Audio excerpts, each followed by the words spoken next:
রমাদান রহমত, মাগফিরাত ও নাজাতের মাস।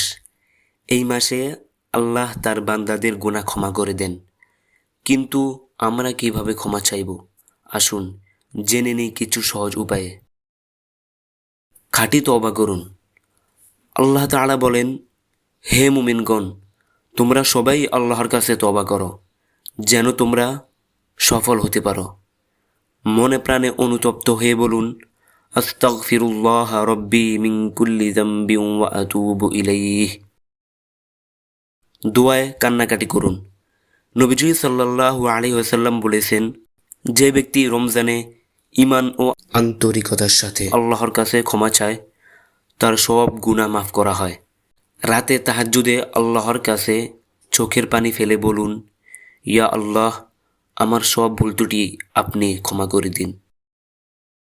ইস্তেগফার বেশি বেশি করুন। রাসূলুল্লাহ সাল্লাল্লাহু আলাইহি ওয়াসাল্লাম প্রতিদিন ৭০ বার বা তার বেশি ইস্তেগফার করতেন।